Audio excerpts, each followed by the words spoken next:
서아진 경장은 순찰차를 주택가 외곽, 인적이 드문 곳에 세웠다.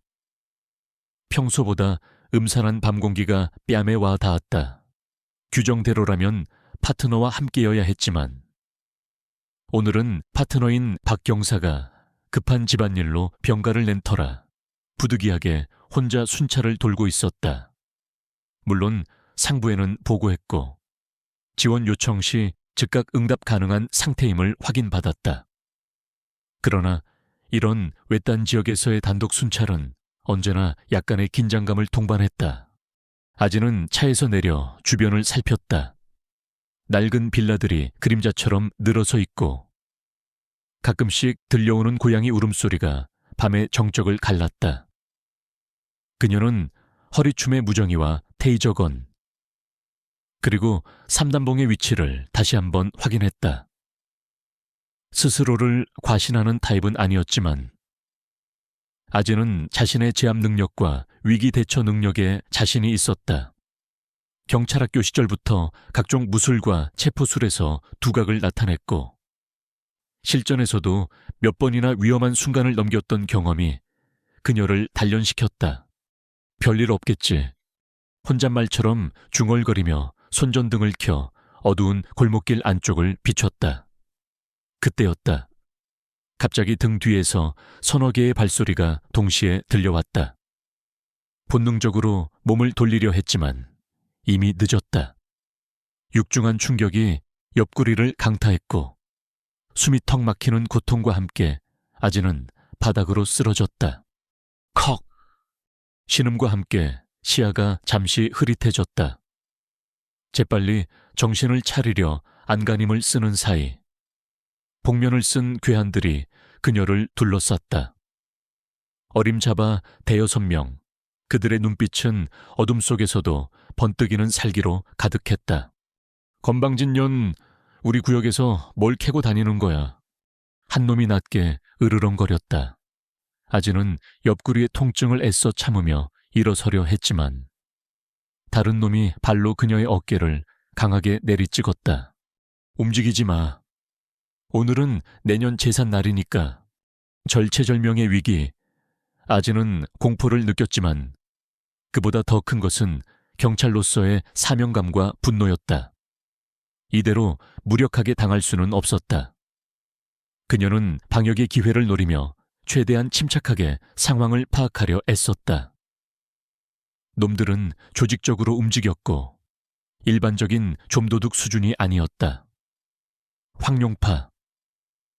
최근 이 일대에서 급격히 세력을 확장하며 각종 범죄를 일삼고 있다는 첩보가 있었던 조직이었다. 그녀가 최근 그들의 마약 거래 정황을 포착하고 뒤를 쫓고 있었던 것이 화근이었을까? 내년이 우리 물건에 손을 대려고 해. 가운데 선 덩치가 가장 커 보이는 놈이 차갑게 물었다. 그의 손에는 금속 너클이 끼워져 있었다. 아지는 대답 대신 몸을 최대한 낮추며 옆으로 구르려 했다. 하지만 놈들의 포위망은 촘촘했다. 발길질과 주먹이 비오듯 쏟아졌다. 아지는 팔로 머리를 감싸고 주요 부위를 보호하려 했지만 수적 열쇠는 극복하기 어려웠다. 그 순간 한 놈이 휘두른 둔탁한 무언가가 그녀의 머리 측면을 강타했다. 쨍하는 쇳소리와 함께 시야가 하얗게 변했다. 극심한 고통과 함께 왼쪽 눈 부근에서 뜨거운 것이 흘러내리는 느낌이 들었다. 피었다. 그럼에도 아지는 포기하지 않았다. 마지막 힘을 짜내 한 놈의 다리를 걸어 넘어뜨리고 재빨리 품 안에서 테이저건을 꺼내려 했다. 인연이 그 모습을 본 괴한이 더욱 악에 받쳐 달려들었다. 그의 발길이 정확하게 아진의 손목을 걷어찼고 테이저건은 허무하게 바닥으로 떨어져 나갔다. 절망감이 엄습했지만 그녀는 이를 악물었다. 무정이 버튼만 누를 수 있다면. 하지만 그 작은 희망마저도 놈들은 용납하지 않았다. 한 놈이 아진의 머리채를 거칠게 잡아챘고 다른 놈이 그녀의 얼굴을 향해 주먹을 날렸다. 특히 왼쪽 눈 주변을 집중적으로 가격했다. 시야가 점점 더 흐려지고 의식이 가물거렸다. 고통 속에서도 그녀는 끝까지 저항하려 했지만 몸은 더 이상 말을 듣지 않았다. 마지막으로 기억나는 것은 섬광처럼 터지는 격통과 함께 모든 것이 암흑으로 빨려 들어가는 느낌이었다. 얼마나 시간이 흘렀을까? 싸늘한 아스팔트 바닥에 냉기가 희미하게 느껴졌다. 아지는 힘겹게 눈을 뜨려 했지만 왼쪽 눈꺼풀은 끔찍한 통증과 함께 전혀 움직이지 않았다. 오른쪽 눈으로 간신히 주변을 살폈다. 괴한들은 사라지고 없었다. 처참하게 망가진 순찰차와 자신의 모습만이 어둠 속에 방치되어 있었다. 온몸이 부서질 듯 아팠지만 그보다 더 견디기 힘든 것은 왼쪽 눈에서 느껴지는 절망적인 감각이었다. 마치 영원히 빛을 잃어버린 듯한 깊고 차가운 어둠. 그녀는 마지막 남은 힘을 다해 무정이를 찾아 더듬거렸다. 다행히 멀지 않은 곳에 떨어져 있었다. 떨리는 손으로 버튼을 누르고 간신히 자신의 위치와 상황을 알렸다. 지원 바란다. 수유동. 순찰 중 피습. 목소리는 갈라지고 거의 들리지 않을 정도였지만 그것이 그녀가 할 수 있는 전부였다. 그리고 다시 한번 의식이 끊겼다. 강태준 변호사는 한밤중 걸려온 전화벨 소리에 잠에서 깼다. 불길한 예감이 엄습했다. 이렇게 늦은 시간에 전화가 올 곳은 많지 않았다. 특히 발신자 표시 제한으로 걸려온 전화는 더욱 그랬다. 여보세요. 강태준 변호사님 되십니까? 여기는 서울중앙경찰서입니다. 서아진 경장님. 그러니까 부인 되시는 분께서 순찰 중 사고를 당하셨습니다. 심장이 쿵 하고 내려앉았다. 사고 아진이가 태주는 침대에서 벌떡 일어났다. 머릿속이 하얗게 변하는 것 같았다. 사고라니요? 무슨 사고입니까, 아진이는? 괜찮은 겁니까? 자세한 상황은 와서 보셔야 할 것 같습니다. 지금 서울대학병원 응급실로 이송되었습니다. 더 이상 아무것도 들리지 않았다. 태주는 옷을 아무렇게나 걸쳐 입고 병원으로 미친 듯이 차를 몰았다. 밤거리는 텅 비어 있었지만 그의 마음은 청은망은 무거웠다. 제발 아무 일도 아니기를, 가벼운 부상이기를. 그는 기도하고 또 기도했다. 아지는 그에게 전부였다. 강인하고 정의로운 아내, 때로는 아이처럼 순수한 미소를 가진 사랑스러운 여자. 그녀 없는 삶은 상상조차 할 수 없었다. 응급실에 도착했을 때 그는 익숙한 제복을 입은 경찰 몇몇과 마주쳤다. 그들의 침통한 표정에서 이미 상황이 심상치 않음을 직감했다. 한 경찰관이 그에게 다가와 간단히 상황을 설명했다. 피습, 괴한들, 심각한 부상. 태주는 다리가 후들거려 제대로 서 있기조차 힘들었다. 아내는 어디 있습니까? 안내를 받아 들어간 응급처치실. 하얀 시트 위로 보이는 아진의 모습은 처참했다. 얼굴은 피와 멍으로 얼룩져 있었고 특히 왼쪽 눈 부위는 심하게 부어올라 끔찍한 상태였다. 생기 넘치던 그녀의 모습은 온데간데 없고 약한 숨소리만이 그녀가 아직 살아있음을 알려주고 있었다. 태주는 자리에 주저앉을 뻔했다. 심장이 갈기갈기 찢어지는 듯한 고통이 밀려왔다. 그는 천천히 아진에게 다가가 떨리는 손으로 그녀의 손을 잡았다. 차갑고 미동도 없는 손. 평소 따뜻하고 부드럽던 그 손이 아니었다. 눈물이 뺨을 타고 흘러내렸다. 아진아, 여보, 나 왔어. 그때 의사가 다가와 태준의 어깨를 가볍게 두드렸다. 환자분 남편 되십니까? 태준은 힘겹게 고개를 끄덕였다. 의사의 표정은 어두웠다. 환자분은 다행히 생명에는 지장이 없습니다. 하지만 머리와 안면에 심한 충격을 받았습니다. 특히 왼쪽 눈은 상태가 매우 심각합니다. 태주는 숨을 죽였다. 의사는 잠시 말을 고르더니 어렵게 입을 열었다. 검사 결과 왼쪽 안구에 직접적인 손상이 심하여 현재로서는 시력 회복이 거의 불가능할 것으로 보입니다. 영구적인 시력 상실입니다. 오른쪽 눈도 충격으로 인해 시력이 저하될 가능성이 있지만 그건 경과를 지켜봐야 합니다. 영구적인 시력 상실. 그 말은 마치 사형 선고처럼 태준의 뇌리에 박혔다. 아진이가 한쪽 눈의 빛을 영원히 잃는다고 어떻게 그런 정의롭고 세상을 밝게 보던 그녀에게 어떻게 이런 일이 일어날 수 있단 말인가. 태준은 주먹을 불끈 쥐었다. 손톱이 살을 파고드는 고통도 느껴지지 않았다. 분노와 절망, 슬픔과 무력감이 뒤섞여 그의 온몸을 휘감았다. 그는 아진의 얼굴을 바라보았다. 곤히 잠든 것인지 아니면 고통에 지쳐 의식을 잃은 것인지 모를 그녀의 평온해 보이는 얼굴. 그러나 그 평온함 뒤에 숨겨진 끔찍한 현실이 그의 가슴을 후벼 팠다. 그는 법을 믿었다. 정의는 반드시 승리한다고 믿었다. 그래서 변호사가 되었고 억울한 사람들을 돕기 위해 노력해왔다. 하지만 지금 그의 눈앞에 펼쳐진 이 참혹한 현실은 그가 믿어왔던 모든 것을 송두리째 뒤흔들고 있었다. 법이 과연 저 악마 같은 놈들에게 제대로 된 처벌을 내릴 수 있을까? 설령 처벌한다 한들 아진이가 잃어버린 빛을 되돌려 줄 수 있을까? 태준의 눈빛이 차갑게 가라앉았다. 슬픔과 무력감 밑바닥에서 뜨겁고 어두운 무언가가 조용히 고개를 들기 시작했다. 그것은 순수한 분노였고 처절한 복수심이었다. 그는 아진의 손을 더욱 꽉 잡았다. 내가 반드시 내 눈을 이렇게 만든 놈들을 찾아내겠어. 그리고 그 대가를 치르게 할 거야. 법이 해결하지 못한다면 어떤 방법을 써서라도. 그것은 소리 없는 맹세였다.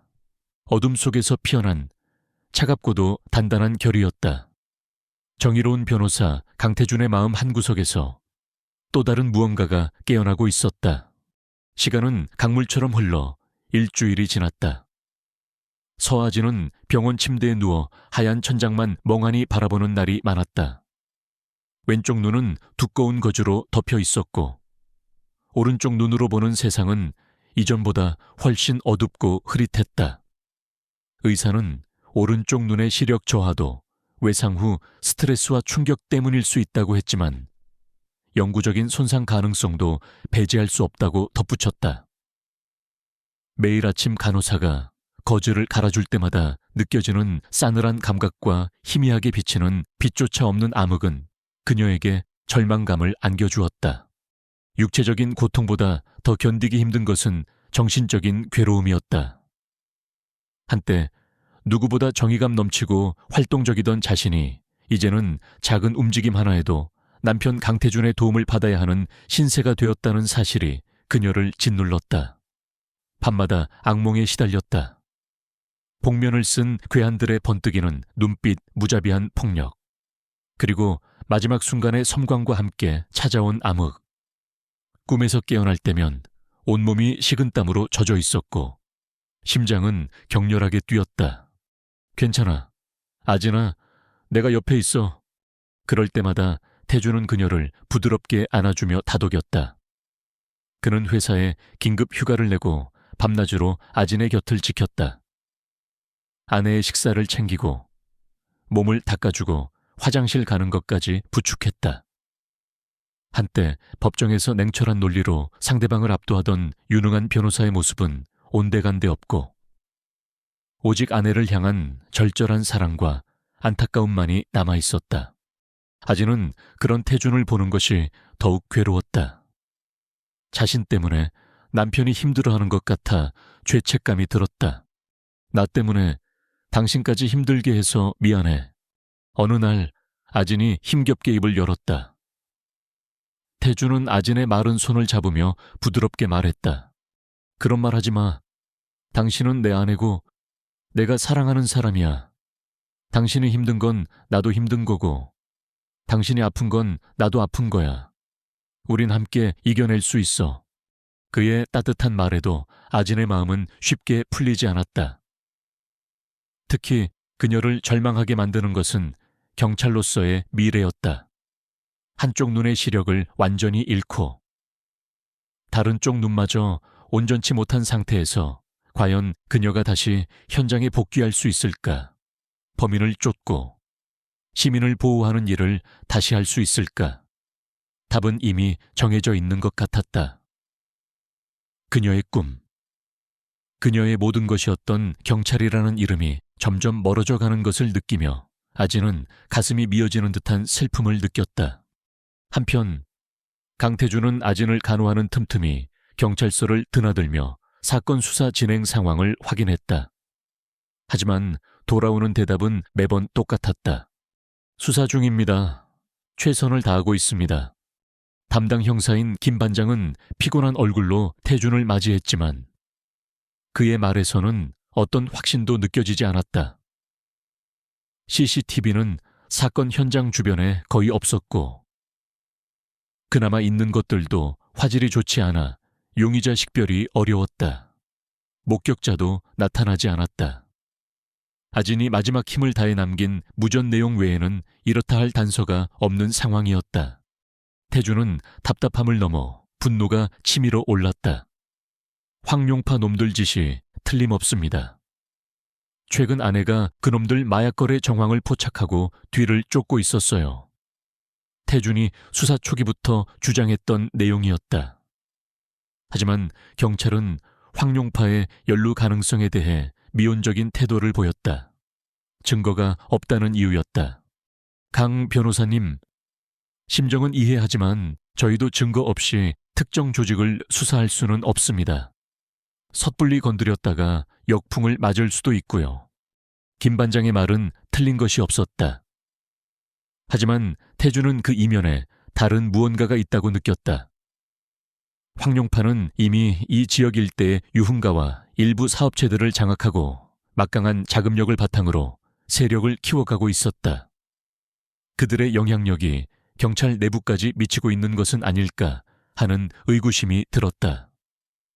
정의를 수호해야 할 경찰이 거대 조직폭력배 앞에서 무력하거나 심지어 유착되어 있을지도 모른다는 생각은 태준을 더욱 절망하게 만들었다. 며칠 뒤 아진은 퇴원하여 집으로 돌아왔다. 하지만 집은 더 이상 예전처럼 편안한 안식처가 아니었다. 익숙했던 공간은 이제 그녀에게 수많은 장애물로 가득 찬 미로처럼 느껴졌다. 가구에 부딪히기 일쑤였고 작은 물건 하나 찾는 것도 힘겨웠다. 태준은 집안 곳곳에 아진을 위한 안전장치를 설치하고 그녀가 조금이라도 편하게 생활할 수 있도록 모든 노력을 기울였다. 밤이 되면 태준은 서재에 홀로 앉아 깊은 생각에 잠겼다. 책상 위에는 법전과 사건 파일 대신 황룡파에 대한 기사 스크랩과 그들의 조직 구성에 대한 정보들이 어지럽게 널려 있었다. 그는 지난 며칠간 자신의 모든 인맥과 정보망을 동원해 황룡파에 대해 알아보고 있었다. 알면 알수록 그들의 뿌리가 얼마나 깊고 광범위한지, 그리고 얼마나 잔인하고 악랄한 자들인지 깨닫게 되었다. 그는 법을 신봉했다. 법치주의 사회에서 법은 만인에게 평등하게 적용되어야 하며 정의를 실현하는 가장 강력한 도구라고 믿어 의심치 않았다. 그러나 아내의 사건을 겪으면서 그의 믿음은 뿌리부터 흔들리고 있었다. 만약 법이 제 기능을 하지 못한다면, 만약 법이 힘 있는 자들의 방패막이가 되고 약자들의 절규를 외면한다면, 그렇다면 진정한 정의는 어디에서 찾아야 하는가? 태준의 머릿속에서 두 개의 목소리가 끊임없이 다투었다. 하나는 이성적이고 합법적인 방법으로 범인들을 법의 심판대에 세워야 한다고 속삭였다. 그것이 변호사로서의 그의 직업윤리이자 신념이었다. 하지만 다른 하나는 훨씬 더 어둡고 원초적인 목소리로 그를 유혹했다. 저런 쓰레기들에게 법은 사치다. 똑같은 고통을, 아니 그 이상의 고통을 느끼게 해주어야 한다. 그는 아진의 고통스러운 신음, 빛을 잃은 눈, 그리고 절망에 빠진 그녀의 모습을 떠올렸다. 가슴 속에서 뜨거운 불덩이가 치솟는 것 같았다. 이대로 무력하게 기다릴 수만은 없었다. 시간이 흐를수록 증거는 사라지고 범인들은 더욱 교묘하게 법망을 빠져나갈 것이다. 어쩌면 그들은 지금 이 순간에도 어딘가에서 아내의 불행을 비웃으며 축배를 들고 있을지도 모른다. 어느덧 창밖으로 새벽의 푸르스름한 빛이 스며들고 있었다. 밤새도록 고민하던 태주는 마침내 자리에서 일어섰다. 그의 눈빛은 더 이상 흔들리지 않았다. 깊고 차가운 결의가 그의 얼굴에 서려 있었다. 그는 책상 서랍 깊숙한 곳에서 낡은 수첩 하나를 꺼냈다. 그것은 변호사가 되기 전, 잠시 다른 일을 고민하던 시절에 만났던 한 정보원의 연락처였다. 합법과 불법의 경계에서 아슬아슬하게 줄타기를 하며 정보를 거래하는 그림자 같은 존재. 그때는 그저 호기심이었지만 지금은 절실함이었다.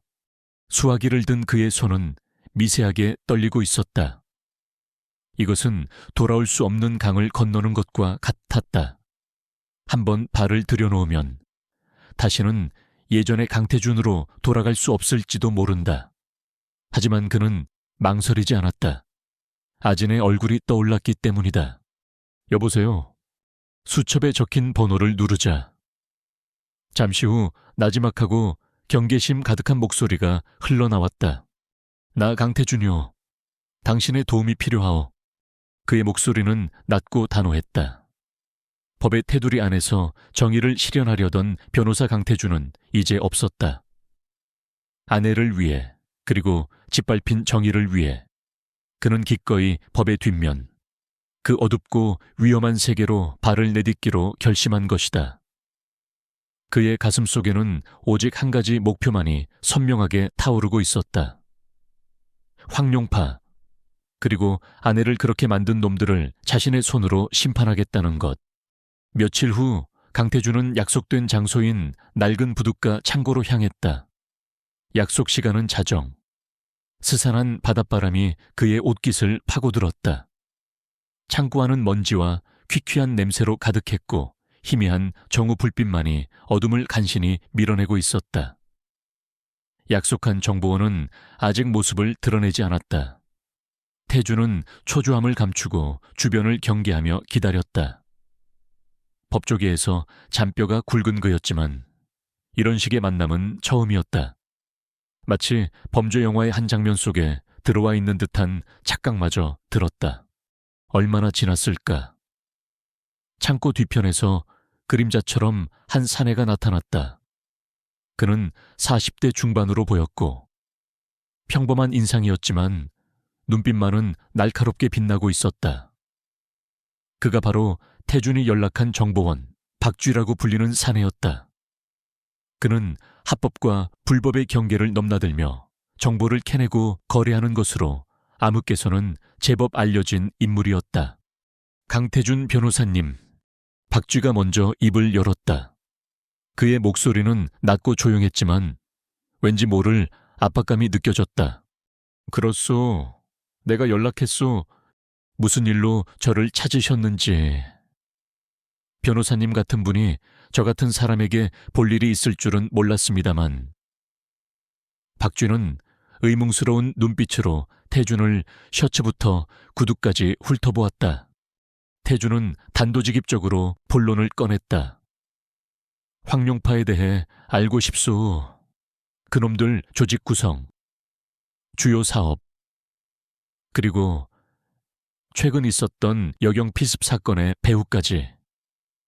아는 대로 전부. 박쥐의 눈썹이 살짝 꿈틀했다. 황룡파라 요즘 한창 잘 나가는 친구들이죠. 건드려서 좋을 게 없을 텐데요. 변호사님, 그의 말투에는 은근한 경고가 섞여 있었다. 댁에 대해서는 걱정하지 마시오. 원하는 만큼 지불하겠소. 태주는 흔들림 없는 눈빛으로 박쥐를 응시했다. 그의 단호함에 박쥐는 잠시 생각에 잠기는 듯했다. 좋습니다. 하지만 시간이 좀 걸릴 겁니다. 그리고 제가 드리는 정보는 어디까지나 소문일 뿐이라는 걸 명심하십시오. 법정에서 증거로 쓰일 만한 건 없을 겁니다. 알고 있소. 나에게 필요한 건 진실이니까. 그렇게 태준과 박쥐의 은밀한 거래가 시작되었다. 태준은 박쥐에게 거액의 착수금을 건넸고 박쥐는 며칠 안으로 첫 번째 정보를 가져오기로 약속했다. 그 후 태준은 낮에는 아진을 돌보고 밤에는 박쥐가 보내오는 정보들을 분석하며 시간을 보냈다. 박쥐가 가져온 정보는 생각보다 구체적이고 방대했다.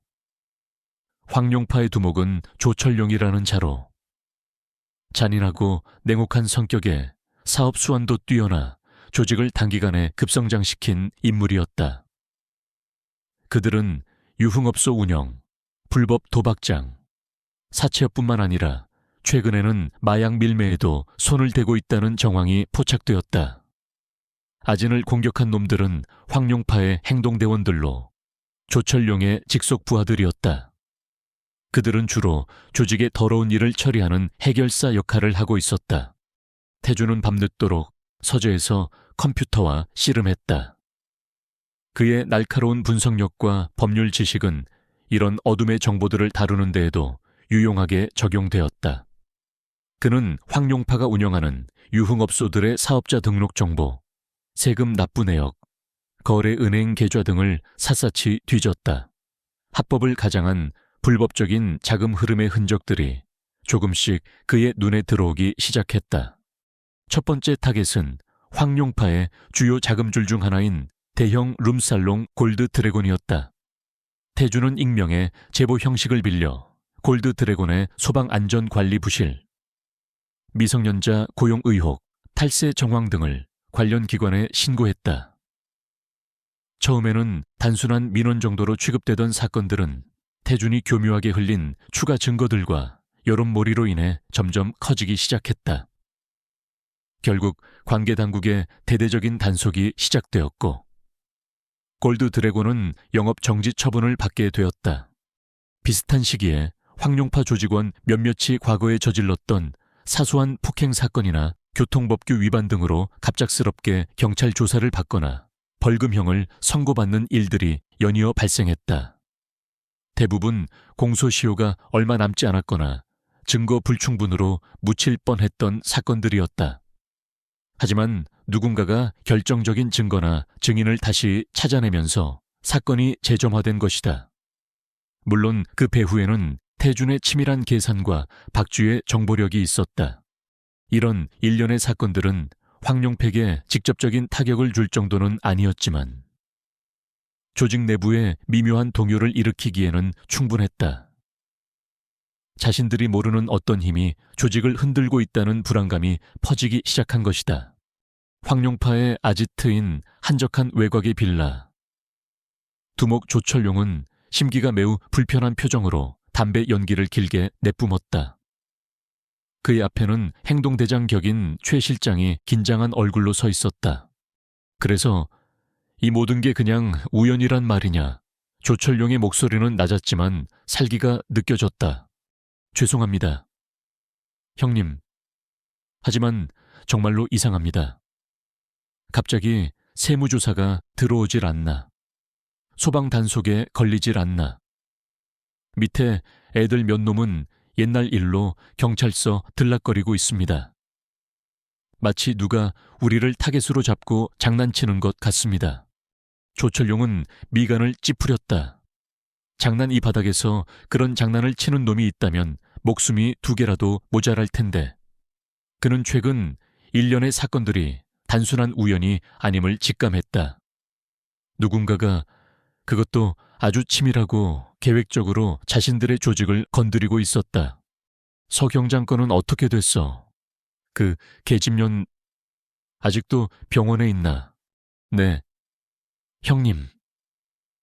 듣기로는 한쪽 눈은 완전히 실명했고 다른 쪽도 상태가 안 좋다고 합니다.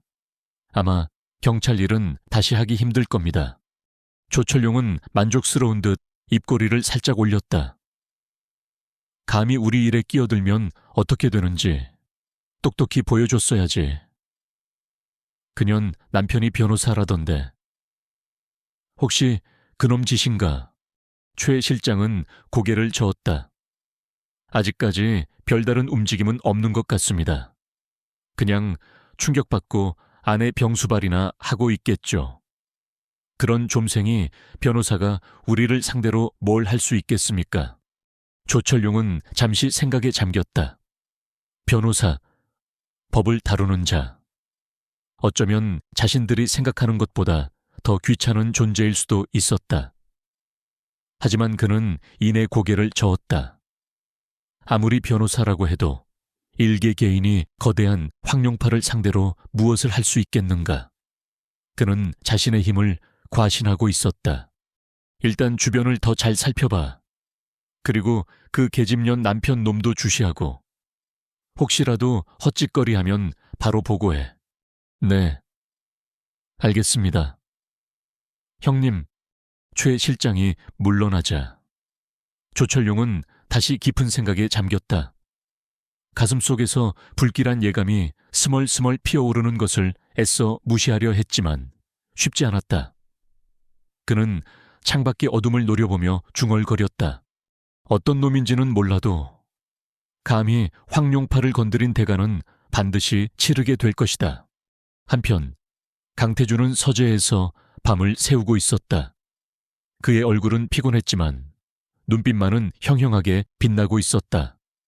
황룡파가 조금씩 흔들리고 있다는 박쥐의 보고는 그의 계획이 제대로 작동하고 있다는 증거였다. 하지만 이것은 시작에 불과했다. 그는 더욱 치밀하고 대담한 다음 단계를 준비하고 있었다. 아내 서아지는 여전히 고통 속에서 힘겨워하고 있었다. 그녀의 모습을 볼 때마다 태준의 복수심은 더욱 강해졌지만 동시에 그는 깊은 죄책감과 도덕적 갈등에 시달렸다. 자신이 지금 하고 있는 일은 분명 법의 테두리를 벗어난 것이었다. 변호사로서의 신념을 저버리는 행위였다. 하지만 그는 멈출 수 없었다. 아진을 위해서, 그리고 짓밟힌 정의를 바로 세우기 위해서. 그는 컴퓨터 모니터에 떠있는 황룡파 조직원들의 사진과 신상 정보를 바라보았다. 그들의 웃는 얼굴 뒤에 숨겨진 추악한 범죄의 흔적들. 태준은 차갑게 중얼거렸다. 이제 시작일 뿐이야. 너희들이 아진이에게 준 고통, 그 이상으로 돌려주겠어. 그의 손길이 다음 목표를 향해 움직이기 시작했다. 밤은 깊어갔고 도시의 어둠 속에서 한 남자의 외로운 복수극은 조용히, 그러나 멈추지 않고 진행되고 있었다. 조철용의 인내심은 바닥을 드러내고 있었다. 연이어 발생하는 크고 작은 문제들은 그의 심기를 제대로 건드렸다. 단순히 재수없는 일이 반복된다고 치부하기에는 너무나 조직적이고 정확하게 자신들의 약점만을 파고들고 있었다. 그는 초의 실장을 비롯한 핵심 간부들을 자신의 아지트로 다시 호출했다. 방 안의 공기는 살얼음판처럼 차가웠다. 아직도 그 배우를 못 찾았나. 조철용의 목소리는 평소보다 한 톤 낮아져 있었지만 그 안에 담긴 분노는 숨길 수 없었다. 최 실장은 식은땀을 흘리며 고개를 숙였다. 죄송합니다. 형님, 그림자처럼 움직이는 놈이라 아직 꼬리가 잡히지 않고 있습니다. 하지만 저희도 몇 가지 의심스러운 정황을 포착했습니다. 말해봐. 최근 저희 업소 주변을 맴도는 수상한 차량이 몇 번 목격되었고 일부 조직원들이 누군가에게 미행당하는 것 같다는 보고도 있었습니다. 그리고 서아진 경장의 남편, 그 강태준 변호사 말입니다. 얼마 전부터 그의 행적이 조금 이상합니다. 조철용의 눈이 번뜩였다. 강태준 그놈이 뭘 어쨌는데 원래 다니던 로펌에도 잘 나가지 않고 밤늦게 혼자 돌아다니는 모습이 종종 목격된다고 합니다. 마치 무언가를 비밀리에 조사하고 다니는 것처럼 보입니다. 조철용은 입술을 비틀었다. 흥, 고작 변호사 나부랭이가 뭘 할 수 있다고. 하지만 쥐새끼도 구석에 몰리면 고양이를 무는 법이지. 그놈부터 확실하게 조사해봐. 만약 그놈 짓이 확실하다면 더 이상 우리 심기를 건드리지 못하도록 확실하게 손을 써. 그의 마지막 말에는 서늘한 살기가 어려 있었다. 초의 실장은 등골이 오싹해지는 것을 느끼며 황급히 대답했다. 네, 형님 당장 처리하겠습니다. 그날 이후 강태준의 주변에는 보이지 않는 위협이 감돌기 시작했다. 밤늦게 서재에서 나오던 그의 차 타이어가 예리한 것에 찔려 펑크가 나 있기도 했고, 다음 날 아침에는 차 앞 유리에 까불지 마라. 다음은 내 목이다 라는 섬뜩한 경고 문구가 붉은색 스프레이로 적혀 있기도 했다. 그의 로펌 사무실에는 발신자 불명의 협박 편지가 배달되었고, 심지어 그가 혼자 있을 때 낯선 사내들이 의도적으로 시비를 걸어오거나 어깨를 부딪히며 위협적인 눈빛을 보내는 일도 있었다. 태주는 처음에는 분노했지만 이내 냉정을 되찾았다. 이것은 황룡파의 경고였다. 자신들의 심기를 건드린 것에 대한 보복이자 더 이상 나서지 말라는 무언의 압력이었다. 그는 두려움을 느끼지 않았다면 거짓말일 것이다. 하지만 그 두려움은 그의 복수심을 더욱 불태웠다. 그는 아내 아진이 겪었던 공포와 고통을 떠올리며 이를 악물었다. 물러설 수 없었다. 이미 돌아올 수 없는 강을 건넜고 여기서 멈춘다면 아진의 고통은 영원히 보상받지 못할 것이었다. 그는 더욱 조심스럽게 움직이기 시작했다. 박쥐와의 연락도 더욱 은밀한 방법을 사용했고 외부 활동도 최소화했다. 대신 밤에는 더욱더 황룡파의 비리를 파헤치는 데 몰두했다. 그들의 경고는 오히려 태준에게 새로운 동기를 부여했다. 저들이 이토록 민감하게 반응하는 것을 보니 자신의 공격이 제대로 먹히고 있다는 증거였다. 그러던 어느 날 태준에게 예상치 못한 접근이 있었다. 그가 밤늦게 박쥐가 알려준 또 다른 정보원과 접선하기 위해 약속 장소로 향하던 중이었다. 어두운 골목길. 누군가 그의 앞을 막아섰다. 태준은 순간적으로 긴장했지만 상대는 황룡파 조직원이 아닌 젊은 경찰 제복을 입은 남자였다. 강태준 변호사님 되십니까? 젊은 경찰은 긴장한 듯 보였지만 눈빛은 단호했다. 태준은 경계심을 풀지 않고 되물었다. 누구시오? 이 시간에 무슨 일이오? 저는 서울중앙경찰서 강력반 김민준 경장입니다. 잠시 드릴 말씀이 있습니다. 김민준 경장, 태준은 이름을 기억해내려 애썼다. 아진의 동료였던가 아니면 아진의 사건 담당 형사였던 김 반장팀의 일원이었나. 무슨 용건인지 모르겠지만 지금은 바쁘. 태준은 그를 지나치려 했다. 경찰과의 접촉은 최대한 피하고 싶었다. 서아진 경장님 사건 때문입니다. 김민준의 말에 태준은 걸음을 멈췄다. 변호사님께서 두 진이 무언가를 하고 계시다는 걸 알고 있습니다. 태준의 눈빛이 차갑게 변했다. 무슨 소리를 하는 건지 모르겠군. 김민준은 주위를 한번 살피더니 목소리를 낮춰 말했다. 황룡파, 그놈들 보통 내기가 아닙니다. 경찰 내부에도 손을 뻗치고 있다는 소문이 파다합니다. 서 경장님 사건 수사가 지지부진한 것도 그것과 무관하지 않을 겁니다. 변호사님, 혼자서 상대하기에는 너무 위험합니다. 태준은 김민준을 찬찬히 뜯어보았다. 젊은 경찰의 얼굴에는 진심 어린 걱정과 함께 어떤 결의 같은 것이 어려 있었다.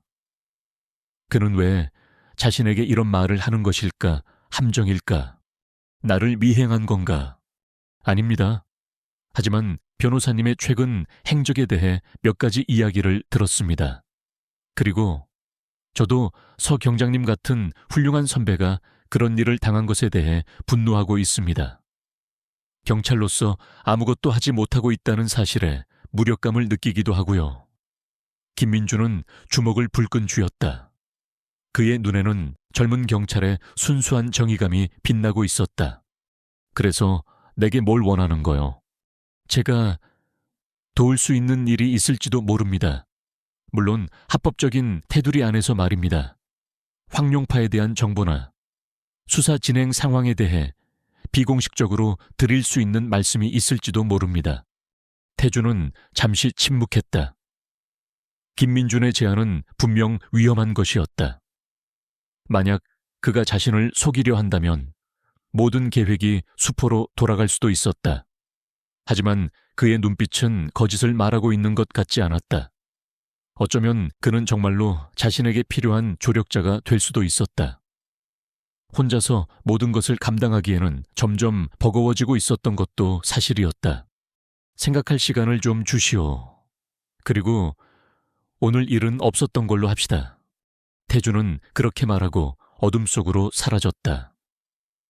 김민주는 그가 사라진 방향을 잠시 바라보다가 한숨을 내쉬며 돌아섰다. 집으로 돌아온 태주는 깊은 고민에 빠졌다. 김민준 경장. 그는 믿을 만한 인물일까? 아니면 황룡파가 심어놓은 덫일까? 하지만 그의 마음 한구석에서는 희미한 희망이 피어오르고 있었다. 만약 그가 진심이라면 황룡파라는 거대한 벽을 무너뜨리는데 큰 힘이 될 수 있을 터였다. 그 시간 아지는 침대에 누워 뒤척이고 있었다. 왼쪽 눈의 통증은 많이 가라앉았지만 마음의 상처는 여전히 깊었다. 그녀는 최근 태준의 행동이 어딘가 달라졌음을 느끼고 있었다. 밤늦게 들어오는 날이 잦아졌고 서재에서 홀로 밤을 새우는 일도 많았다. 그의 얼굴에는 늘 피곤함과 함께 어떤 무거운 긴장감이 어려 있었다.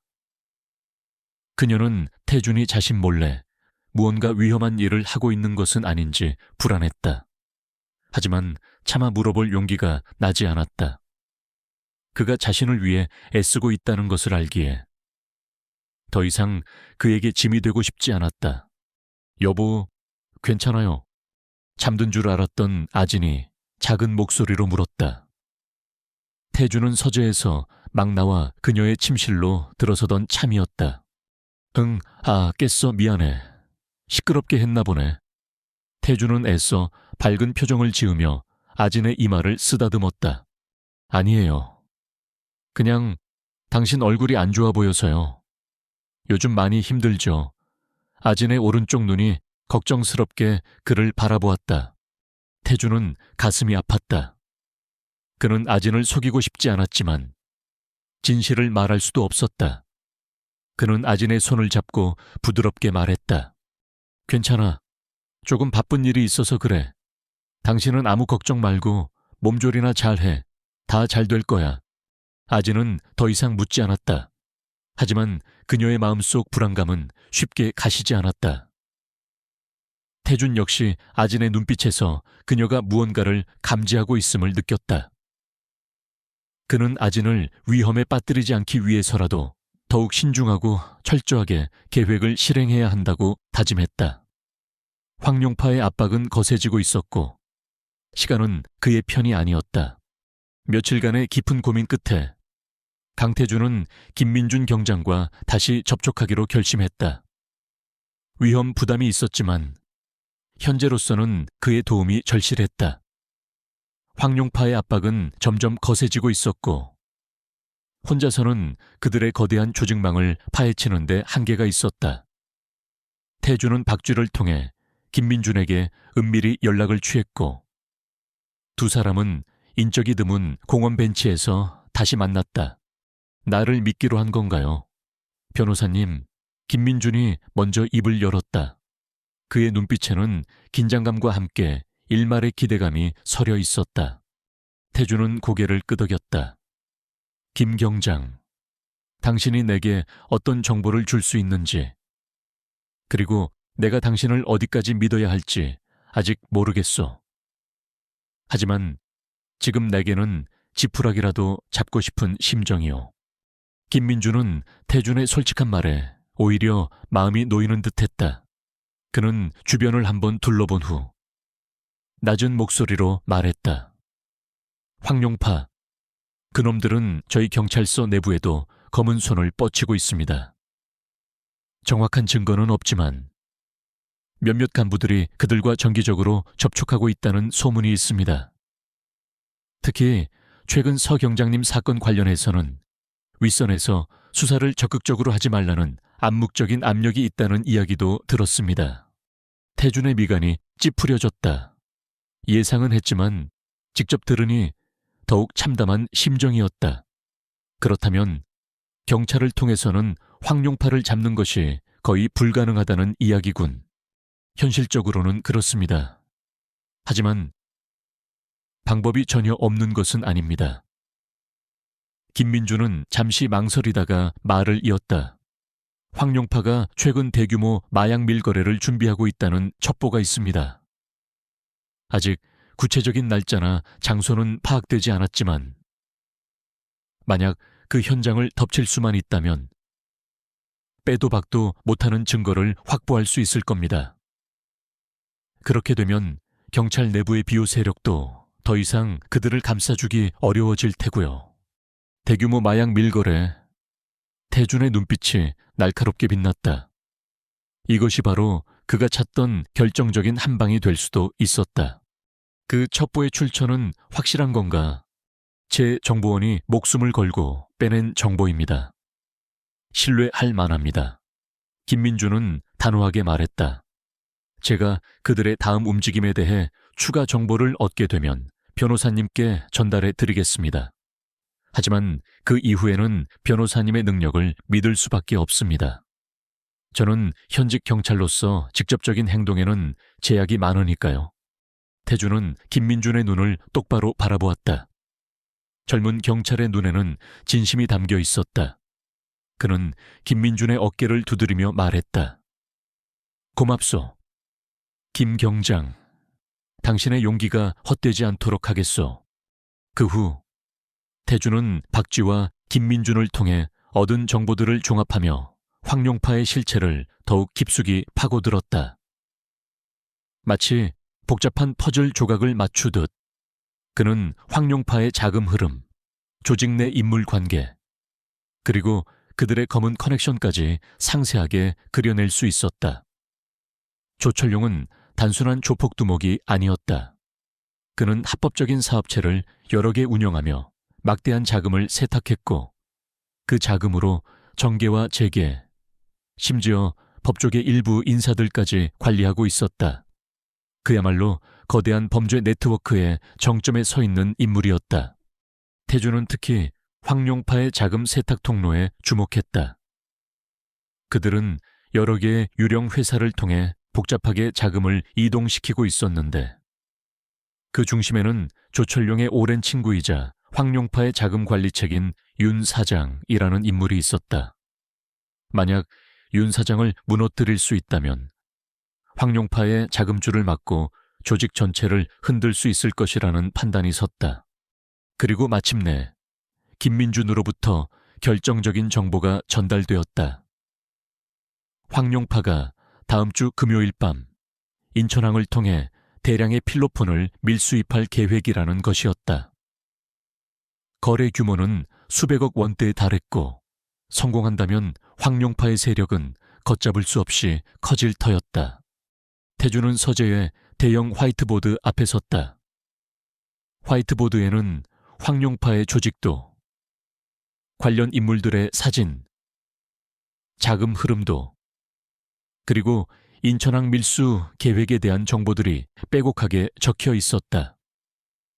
그는 며칠 밤을 새우며 이 모든 정보들을 분석하고 마침내 하나의 거대한 계획을 구상해냈다.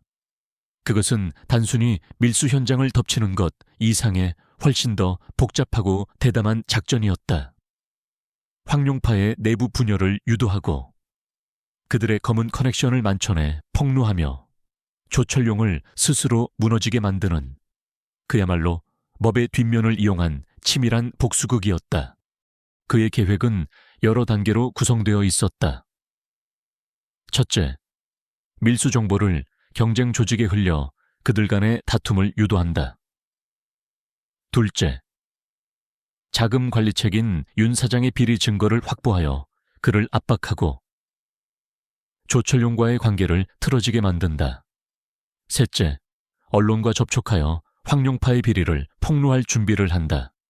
그리고 마지막으로 이 모든 혼란 속에서 조철용이 스스로 치명적인 실수를 저지르도록 유도하는 것이었다. 계획을 세우는 동안 태주는 극도의 긴장감과 압박감에 시달렸다.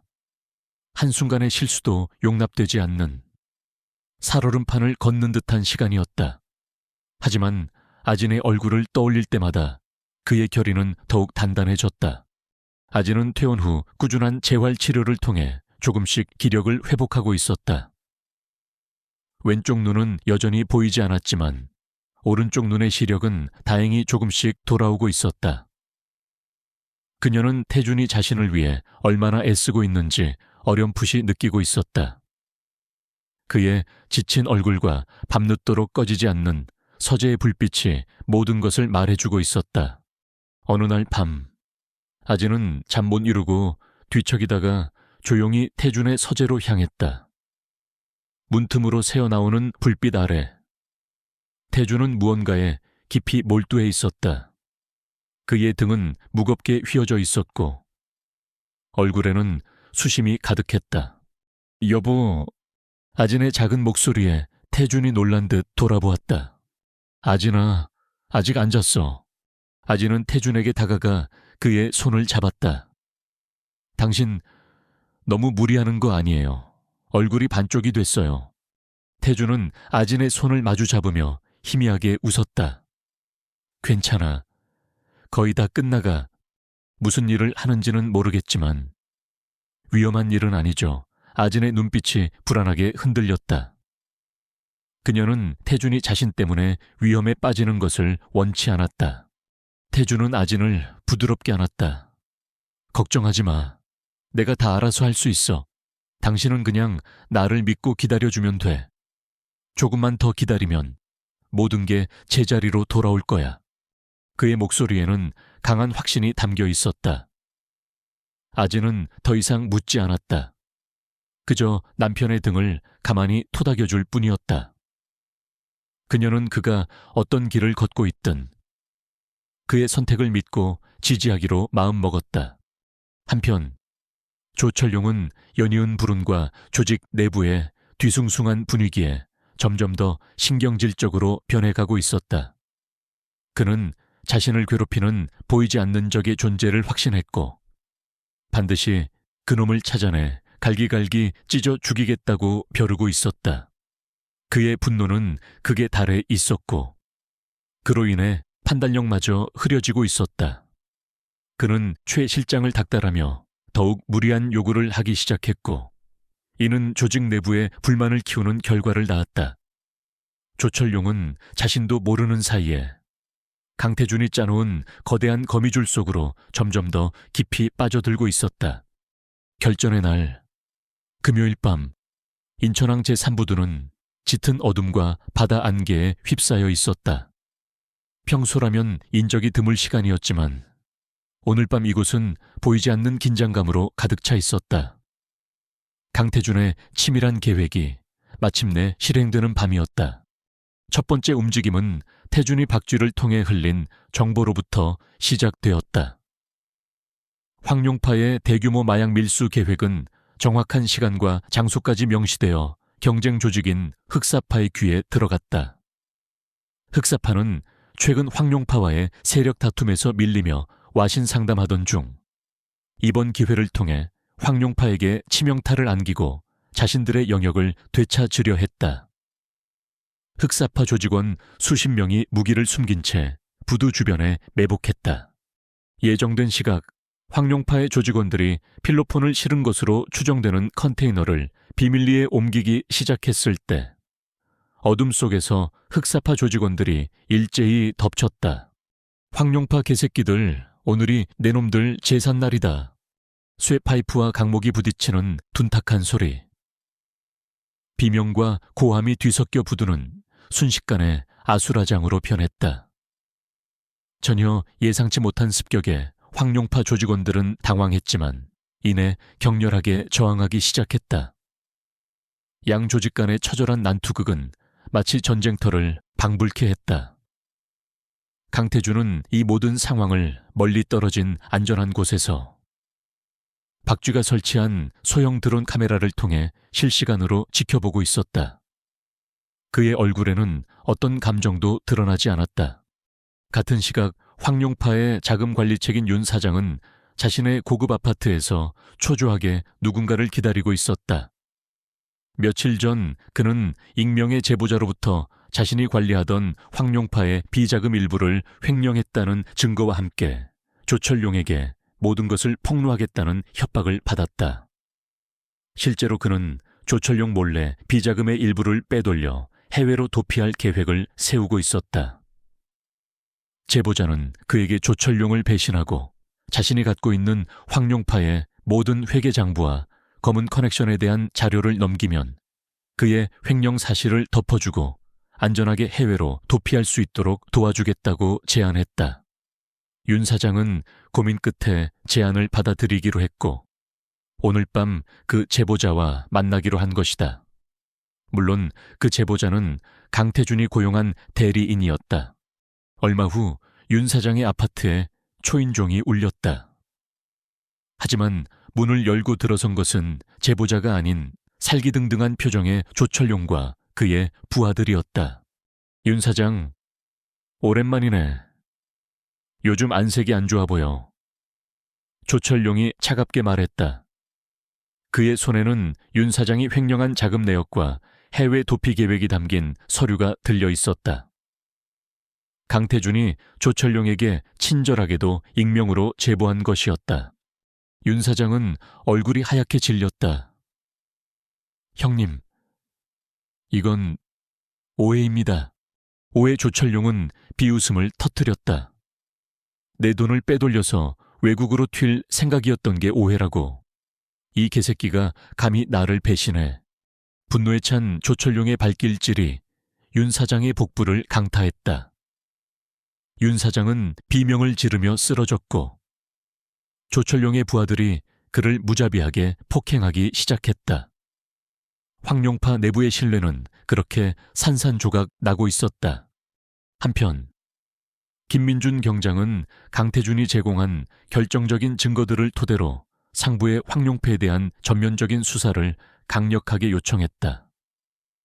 처음에는 미온적이던 경찰 수뇌부도 인천항에서 벌어진 대규모 조직폭력배 난투극 사건과 황룡파의 마약 밀수 시도에 대한 물증이 속속 드러나자 더 이상 사건을 덮을 수 없다는 판단을 내렸다. 때마침 강태준이 은밀하게 접촉해온 한 시사 프로그램의 탐사보도팀이 황룡파의 각종 비리와 정관계 유착 의혹을 집중적으로 보도하기 시작했다.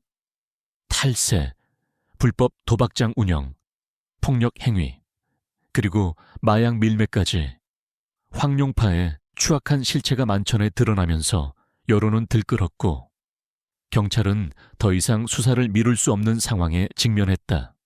대규모 경찰 병력이 황룡파의 아지트와 관련 업소들을 급습했다.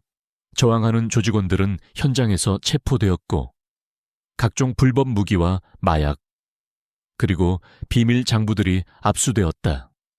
황룡파의 핵심 간부들이 줄줄이 검거되면서 조직은 와해되기 시작했다. 조철용은 이 모든 상황을 지켜보며 망연자실했다. 불과 몇 시간 전까지만 해도 철옹성 같았던 자신의 왕국이 순식간에 무너져 내리고 있었다. 경쟁 조직의 습격, 믿었던 부하의 배신, 경찰의 대대적인 수사, 그리고 언론의 폭로까지 마치 누군가가 거대한 그물로 자신을 올가매는 듯한 느낌이었다. 그는 본능적으로 이 모든 일의 배후에 강태준이 있다는 것을 직감했다.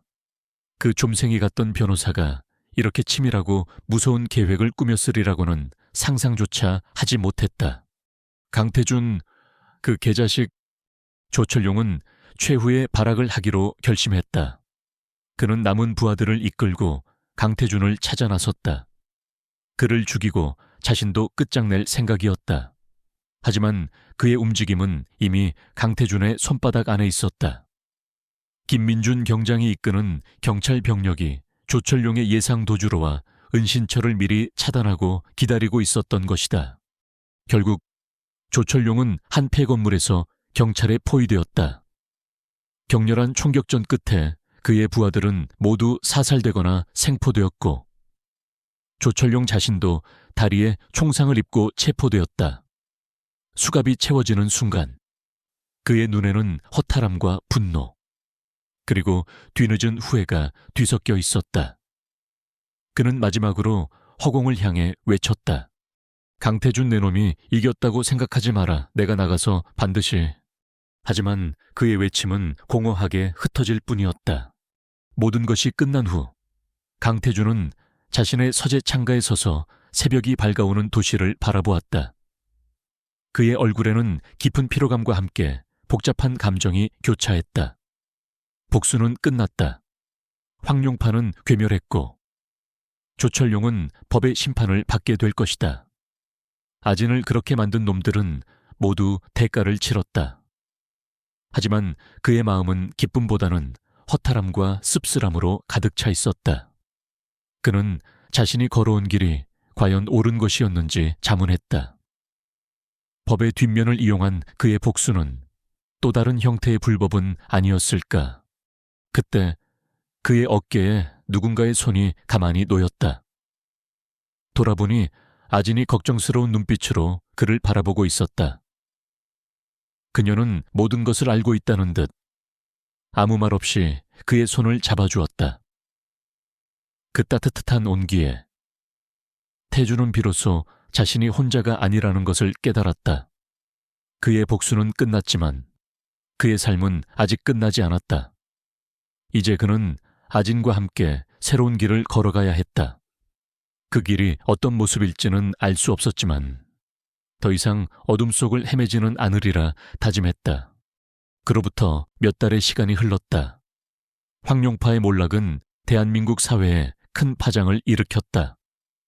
연일 뉴스에서는 조철용을 비롯한 조직원들의 재판 과정과 그들의 추악한 범죄 행각들이 상세히 보도되었다. 수사 과정에서 드러난 일부 부패한 공무원들과의 유착관계는 국민들에게 큰 충격을 안겨주었고 이는 경찰 및 검찰 조직 내부의 자정 노력으로 이어지는 계기가 되기도 했다. 조철용은 살인교사, 마약 밀수, 범죄단체 조직 및 활동, 뇌물공여 등 수많은 혐의로 기소되어 법정 최고형인 무기징역을 선고받았다. 그의 제국은 한순간에 무너져 내렸고 그는 남은 생을 차가운 감옥에서 보내게 되었다. 윤 사장을 비롯한 황룡파의 주요 간부들 역시 중형을 선고받고 법의 심판을 받았다. 강태준이 뿌린 씨앗은 비록 그 방법이 어둠에 속해 있었을지라도 결과적으로는 썩어빠진 거악을 도려내는 예리한 칼이 된 셈이었다. 모든 것이 일단락된 후 강태준은 한동안 깊은 무력감과 허탈함에서 벗어나지 못했다. 그는 자신이 운영하던 변호사 사무실 문을 잠시 닫고 아내 서아진을 돌보는 데에만 집중했다. 밤마다 그는 자신이 저질렀던 일련의 행위들을 되짚어보며 괴로워했다. 법을 수호해야 할 변호사가 법의 뒷면을 이용해 복수를 감행했다는 사실은 그의 양심을 끊임없이 괴롭혔다. 과연 목적이 수단을 정당화할 수 있는 것일까? 그는 그 해답을 찾지 못한 채 긴 어둠의 터널을 지나고 있었다. 서아진은 남편의 그런 고뇌를 누구보다 잘 알고 있었다. 그녀는 왼쪽 눈의 시력을 영원히 잃었지만 오른쪽 눈으로 보는 세상은 점점 더 선명해지고 있었다. 육체적인 상처는 시간이 지나면서 아물었지만 마음의 상처는 쉽게 치유되지 않았다. 하지만 그녀는 좌절하지 않았다. 오히려 자신과 같은 범죄 피해자들을 돕는 일에 관심을 갖기 시작했다. 그녀는 태준에게 심리상담 치료를 권유하기도 하고 함께 봉사활동을 다니며 조금씩 세상 밖으로 다시 나아가려 노력했다. 여보, 당신이 한 일 나는 옳았다고 생각해. 어느 날 저녁 아진이 조용히 태준에게 말했다. 물론 법을 어긴 부분도 있겠지. 하지만 당신이 아니었다면 그 악마들은 영원히 처벌받지 않았을지도 몰라. 당신은 나뿐만 아니라 더 많은 잠재적 피해자들을 구한 거야. 아진의 말은 태준에게 큰 위로가 되었다. 그는 여전히 자신의 행동에 대한 도덕적 고민을 완전히 떨쳐버리지는 못했지만 적어도 아내의 지지와 사랑 속에서 조금씩 앞으로 나아갈 용기를 얻을 수 있었다. 김민준 경장은 황룡파 사건 해결에 기여한 공로를 인정받아 특별 승진했다. 그는 여전히 정의감 넘치는 경찰로서 부패와 불의에 맞서 싸우고 있었다. 가끔 태준에게 안부 전화를 걸어오곤 했지만 두 사람 모두 지난날의 은밀했던 공조에 대해서는 입 밖에 내지 않았다. 그것은 그들만의 비밀이었다. 정보원 박쥐는 사건이 마무리된 후 연기처럼 사라졌다. 태준은 그에게 약속했던 보수를 전달했고 그것으로 그들의 인연은 끝이 났다. 시간이 흘러 태준은 다시 변호사 사무실 문을 열었다. 하지만 그는 예전처럼 돈이 되는 사건에만 매달리지 않았다. 대신 사회적 약자나 범죄 피해자들을 위한 무료 법률 상담에 더 많은 시간을 할애했다. 과거의 경험은 그를 더욱 단단하고 깊이 있는 변호사로 만들었다. 그는 여전히 법의 테두리 안에서 싸웠지만 때로는 법의 한계를 넘어서는 정의에 대해 고민하는 것을 멈추지 않았다. 아진은 시각장애인을 위한 재활센터에서 그림을 배우기 시작했다. 처음에는 힘들었지만 점차 자신만의 색깔과 표현 방식을 찾아가며 새로운 재능을 발견했다. 그녀의 그림에는 어둠 속에서도 희망을 찾는 강인한 의지와 따뜻한 시선이 담겨 있었다. 그녀는 자신의 경험을 바탕으로 다른 범죄 피해자들에게 용기를 주는 강연 활동을 하기도 했다. 어느 화창한 봄날, 태준과 아진은 한강공원으로 산책을 나섰다. 아진은 하얀 지팡이를 짚고 있었지만 그녀의 발걸음은 가볍고 자신감이 넘쳤다. 태준은 그런 아진의 손을 꼭 잡고 나란히 걸었다. 이제 정말 봄이 왔나 봐. 공기가 참 따뜻해. 아진이 오른쪽 눈을 가늘게 뜨며 말했다. 그러게, 당신 그림에도 봄이 오겠네. 태준이 미소 지으며 대답했다. 두 사람은 벤치에 앉아 한동안 말없이 흐르는 강물을 바라보았다. 많은 시련과 아픔이 있었지만 그들은 서로를 의지하며 모든 것을 이겨냈다. 그들의 삶은 예전과는 많이 달라졌지만 그 안에는 더욱 깊어진 사랑과 신뢰, 그리고 미래에 대한 조용한 희망이 자리 잡고 있었다. 태준은 문득 자신이 걸어온 길을 되돌아보았다. 후회와 번민도 있었지만 만약 다시 그 순간으로 돌아간다고 해도 그는 같은 선택을 했을 것이라는 생각이 들었다. 사랑하는 사람을 지키기 위해서라면, 그리고 짓밟힌 정의를 바로 세우기 위해서라면 그는 기꺼이 다시 한번 그 험난한 길을 걸을 준비가 되어 있었다. 여보, 태준이 아진의 어깨를 감싸 안으며 말했다. 우리에게는 아직 많은 날들이 남아있어. 앞으로는 좋은 일만 가득할 거야. 아진은 태준의 가슴에 살며시 기대며 고개를 끄덕였다. 그녀의 입계는 잔잔한 미소가 떠올랐다. 어둠은 지나갔고 그들 앞에는 새로운 아침이 밝아오고 있었다. 비록 한쪽 눈의 빛은 잃었지만 그녀의 마음속에는 그 어떤 빛보다 밝고 따뜻한 희망이 빛나고 있었다. 그리고 그 희망은 바로 그녀 곁을 든든하게 지키고 있는 남편 강태준이었다. 두 사람은 서로의 온기를 느끼며 다가올 미래를 향해 조용히 미소 지었다.